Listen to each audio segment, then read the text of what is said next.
अब सरकार चाहे कोई भी हो, लेकिन उसको संख्या के आधार पर ही हिस्सेदारी देनी पड़ेगी। ये तस्वीरें देखते जाइए। इस तस्वीर में आपको जो भीड़ दिखाई दे रही है वो इनेलो और बसपा के गठबंधन में जुटी भीड़ है। सोचिए, टीवी अखबार आपको ये भीड़ कहीं नहीं दिखाएगा। हाँ, कुछ मनुवादी पत्रकार सोशल मीडिया पर जरूर हैं जो ये रैलियां दिखा देते हैं, वो भी नेगेटिव तरीके से।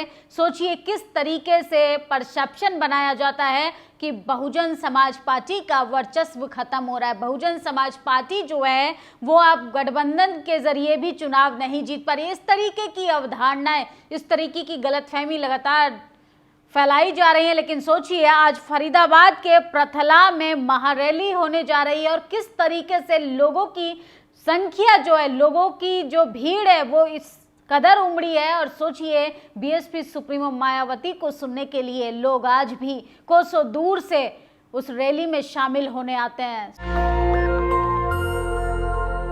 किस तरीके से बहुजन आइडियोलॉजी हरियाणा में मजबूत होती हुई दिखाई दे रही है। लेकिन टीवी अखबार आपको क्या दिखाएगा कि भारतीय जनता पार्टी जीत रही है या कांग्रेस पार्टी जीत रही है। कहीं कांग्रेस, कहीं बीजेपी, कहीं बीजेपी, कहीं कांग्रेस। लेकिन बहुजन समाज पार्टियों को कवर वो करना जरूरी नहीं समझते, ना उनकी खबरों पर वो गौर करते हैं। सोचिए, लगातार BSP supremo Mayawati back to back रैलियां कर रही है। इससे पहले आकाश आनंद लगातार अपने तीखे सवालों से केंद्र सरकार को घेरने का काम कर रहे हैं। वो पूछ रहे हैं कि नौकरियां कहाँ है, हरियाणा का युवा बेरोजगार बैठा है, महिला या शिक्षित हैं, महंगाई अपनी चरम सीमा पर है, बेरोजगारी से युवाओं का भविष्य अंधकार की ओर जा रहा है। लेकिन सरकार जो है बड़े बड़े वादे करती है। सोचिए किस तरीके से सुप्रीम कोर्ट का फैसला आता है कि एसटी एससी के कोटे का वर्गीकरण किया जाएगा। इस पर भी बीएसपी सुप्रीमो मायावती का धमाकेदार जवाब आया और लगातार कांग्रेस बीजेपी की असलियत वो जनता के सामने रख रही है। सोचिए, 60 सालों में जो कांग्रेस ने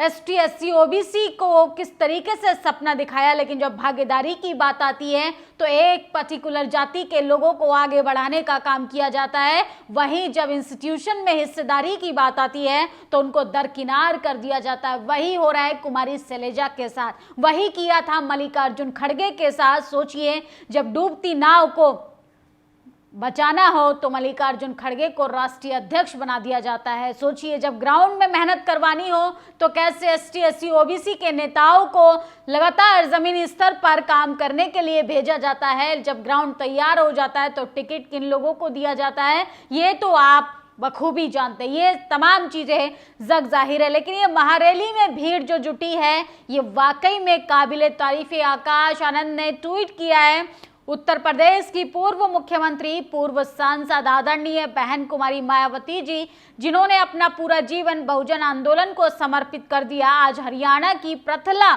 फरीदाबाद विधानसभा में आ रही हैं। दलितों, पिछड़ों, शोषितों, वंचितों, गरीबों, मसीहा का संबोधन सुने और हरियाणा में बीएसपी इनेलो गठबंधन की महारैली में शामिल होकर इस मूवमेंट को मजबूत बनाए। भाजपा हटाओ, कांग्रेस भगाओ। तो सोचिए किस तरीके से लाखों की संख्या में लोग एकजुट हो रहे हैं।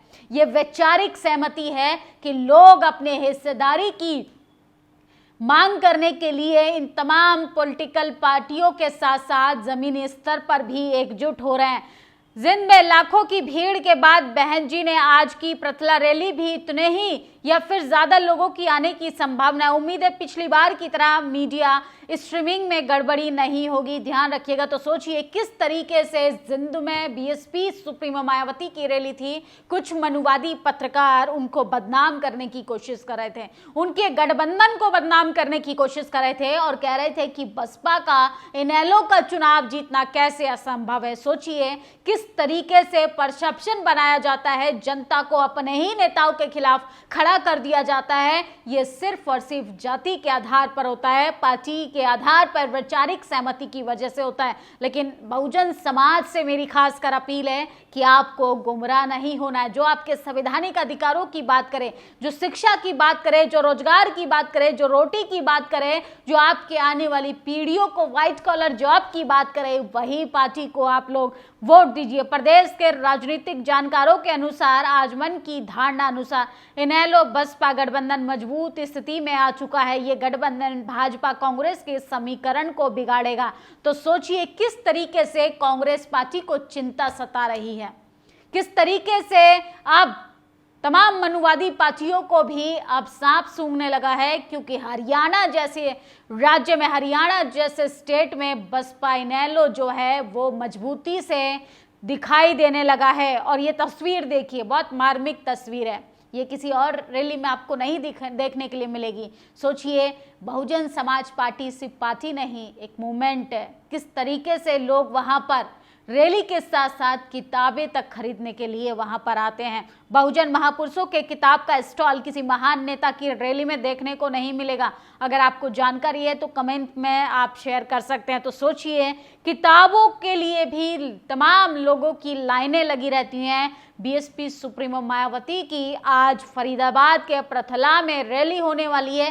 तमाम लोग जो हैं वो तस्वीरें आपको सोशल मीडिया पर दिखा रहे हैं। सोचिए किस तरीके से गलत परसेप्शन बनाया जाता है बहुजन नेताओं के लिए, कैसे बीएसपी को बदनाम किया गया, कैसे बहुजन नेताओं को बदनाम किया जाता है, और किस तरीके से लगातार उनके संवैधानिक अधिकारों को महीन तरीके से खत्म करने की कोशिश की जाती है। इसलिए आकाश आनंद ने कहा था, जो जमीन सरकारी है वो जमीन अब हमारी है। मान्यवर काशीराम की आइडियोलॉजी पे काम कर रहे हैं आकाश आनंद जी, फिर से मैदान में संवैधानिक मूल्यों की बात करें, युवाओं में नया जोश भरे हैं। और सोचिए, बहुजन राजनीति में एक नया दौर आने वाला है। मान्यवर काशीराम के मिशन को पूरा करने वाली आदरणीय बहन कुमारी मायावती जी ने यूपी में अपने 4 बार के शासनकाल में जो भी सामाजिक परिवर्तन किया, पूरा समाज उसका कर्जदार रहेगा। न सिर्फ ST/SC समाज बल्कि अन्य वर्गों के वंचित गरीबों के आर्थिक विकास का काम सिर्फ बीएसपी के शासन में हुआ है। तो सोचिए किस तरीके से लगातार हरियाणा में चुनाव की तारीखें जैसे जैसे नजदीक आ रही हैं, बीएसपी भी कमर कस चुकी है। और लोकसभा विधानसभा में महिलाओं को 33% आरक्षण देने के वादे में ST/SC OBC वर्गों को कुछ खास नहीं दिया गया। तो बीएसपी सुप्रीमो मायावती लगातार अपने संवैधानिक अधिकारों की बात कर रहे हैं। सोचिए, 100 carat gold party Bahujan Samaj party इनेलो के साथ इस बार शानदार प्रदर्शन कर रही है। और ये भीड़ देखिए, ये तस्वीरें हम आपको लगातार दिखा रहे हैं 2 विंडो में, किस तरीके से महिलाएं, अगर किसी पॉलिटिकल पार्टी में महिलाओं की तादाद देखनी हो तो बीएसपी पार्टी की रैलियां देखिए, किताबों का स्टॉल देखना हो तो बीएसपी सुप्रीमो मायावती की रैलियां देखिए। सोचिए, लोग बड़ी उम्मीदों के साथ आते हैं। किस तरीके से बीएसपी सुप्रीमो मायावती जो है नई लकीर खींच रही हैं। आकाश आनंद किस तरीके से ऐतिहासिक लड़ाई को फिर से जिंदा कर रहे हैं। इन तस्वीरों पर आपकी क्या प्रतिक्रिया, कमेंट बॉक्स में जरूर बताइएगा। और फरीदाबाद की प्रथला में अगर आप मौजूद है तो आप हमें अपने फुटेज भी भेजिएगा। शुक्रिया। नेशनल दस्तक की आपसे गुजारिश है कि अगर इसको बचाना चाहते हैं तो नेशनल दस्तक को सब्सक्राइब करने के लिए रेड कलर के सब्सक्राइब बटन को दबाएं, फिर बेल आइकन की घंटी दबाएं। नेशनल दस्तक को बचाने के लिए बहुत जरूरी है कि हर खबर को शेयर करें, लाइक करें, कमेंट जरूर करें।